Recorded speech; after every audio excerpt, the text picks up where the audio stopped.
Welcome to the second lesson in the true power of your mind. Today's lesson is going to be on self-awareness and metaphysics.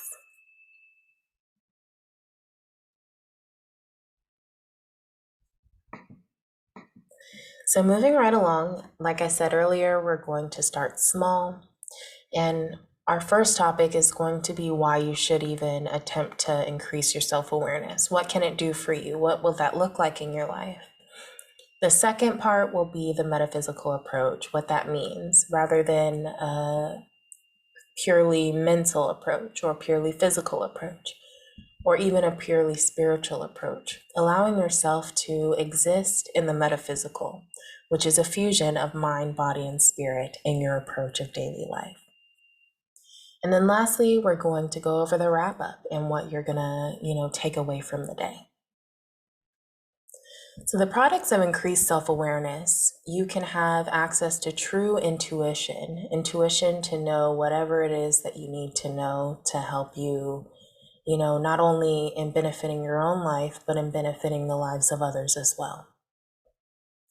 Also, too, you can have more confidence if you're self-aware, or you can be more confident in your strengths. And anything that you don't feel is a strength necessarily, you're able to be confident that you can gain strength and have everything you need to be successful in your own life.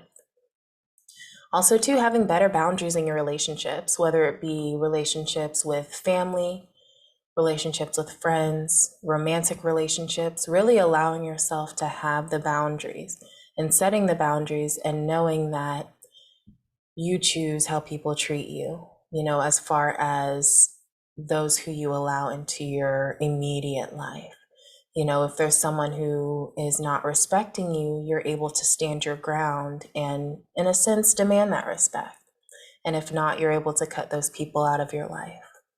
Also, too, you're able to have direction. You're able to have the direction in knowing every step that is meant for you to take, every step down your path, and knowing that you're going to be successful in that path because you have that ultimate and supreme direction.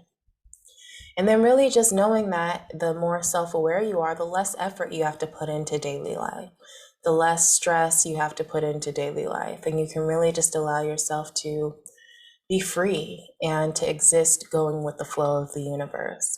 And there's so much more that you can also gain from increased self-awareness.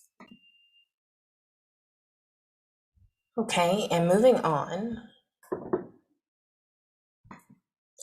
let's discuss the metaphysical approach. Like I said earlier, you're a multidimensional being. You are, mind, body, and spirit in your being. So everything will have a mental aspect, a spiritual aspect, a physical aspect. And really just knowing that in your life, you are a part of the all. And by all, I mean the all-encompassing oneness energy of the universe. You are an individualized expression of that all. And you're meant to be unique in your expression. And discussing here, the next point is the Holy Trinity. In this, we are going to refer to the Holy Trinity as mind, body, and spirit. So being whole, being secure, knowing that if something's happening in your physical life, that it is an indicator of your mental life, of your spiritual life, and vice versa. And knowing again that you are not only an individualized expression of the universe, but you are an individualized expression of the one mind of the universe. Meaning, you may think that compared to all the other people that are out there, they may be, a lessened effect of what you have going on or what you can accomplish, but it's not. Every individualized expression has a divine purpose, has divine meaning behind it. So really knowing that your mind isn't only your mind, it's actually a part of the mind of the universe as well. So being careful and being really selective with how you essentially exclaim to the one mind what it is that you desire for your own life. So allowing yourself to know that mentally, spiritually, and physically, you have capabilities to accomplish anything, to overcome anything, and to really live life the way that you're meant to. So now we're going to talk about that awareness exercise that I had you print out. And for this exercise, you're really just going to become aware of your thoughts. You're going to spend a lot of intense time just knowing the energy that you're creating, the feelings that you're generating within your reality, and really just assessing that. On the paper that you printed out, it tells you not to judge yourself, but just to become aware of how you're feeling. So in this exercise, you are going to take a day, and throughout that day, just carry the paper around with you and mark every time you feel one of the emotions listed on the assignment. And really, at the end of the day, just assessing, do you have more thoughts on the higher side or on the lower side, and just becoming aware of that and knowing that that is something you can change. And then discussing your worth. A lot of the time we are not fully aware of our worth because we put our worth outside of ourselves or in superficial characteristics of ourselves. So knowing that your true worth is a child of the universe, your true worth is a co-creator within this universe. Your true worth is a high level. You are meant to be an amazingly powerful and influential person within your life. And in that, you're meant to reach out and show others that they are as well, powerful and influential in their own lives, in their own universe. So knowing your true worth is not to be depressed, not to be sad, not to feel like you don't have what you want, but it is to feel like you are empowered, you're free, you do have what you want, and you can get more of it each day. Now, I want to ask you, what do you feel you deserve? Just think about it, just become aware of it, and just know it. And from there, after talking about your true worth, see how those things can become better aligned, your true worth and what you feel you deserve. And then, like I said, for the next day or so, just to keep it going and really get a good view of your thoughts and your thought patterns and the energy that you allow within yourself, really just taking note and becoming, actively aware of where your mind is going, what you're spending your time and energy thinking about throughout the day. So now we are to today's wrap up. I want to go over the fact that you are going to live how you think. You are going to exist on the level of worth that you see yourself.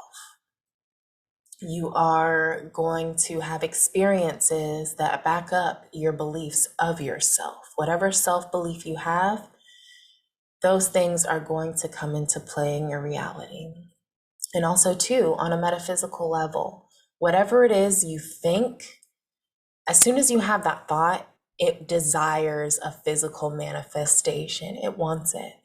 It wants to exist in your reality before your eyes. So that gets us to the next point, guarding your mind. If you feel that your mind is not working for you, but it's working against you, you are in a supreme position to guard your mind. If there are thoughts that come in, rather than just letting them get in and build a home within your head, really allowing yourself to know if you're deserving of this thought, if this thought is of your ego self or if this thought is from your higher self. And we'll go over that comparison later as well. But just knowing that you can guard your mind and protect your mind from going to a dark place. You can keep your mind focused on the light, focused on being bright, shining, fruitful, being able to create beautiful things within your life. And then I want you to evaluate your relationship with yourself. And this is going to come into the next exercise as well, but really just see how you treat yourself. How do you treat your mind? How do you treat your body? How do you treat your spirit? Are you acknowledging of all these different parts within you, or are you pushing some to the side? Really just assessing that relationship and seeing what you can do to improve it. And then also too, assessing your outward relationships, relationships with people in your life. And just a simple assessment, do they add to you or do they drain you? And really knowing that is going to be a great step in setting those clear-cut boundaries. And then we're going to go over the next assignment. So the next assignment is going to be a letter to yourself. And in this letter, I just want you to, and there will be instructions on the page as well, but I just want you to write to yourself. Allow yourself to be honest. Allow yourself to really say what you want out of life. Allow yourself to state the changes you want to make. Allow yourself to really acknowledge times where you haven't shown up on that specific level for yourself of power, of confidence, of divine guidance, and really just allowing yourself to get it out all on the page and see how you feel after. See how your personal mind and your higher mind communicate as you write this letter. So that is the rest of the lesson. We are at the end of this lesson. I can't wait to see you in the next lesson.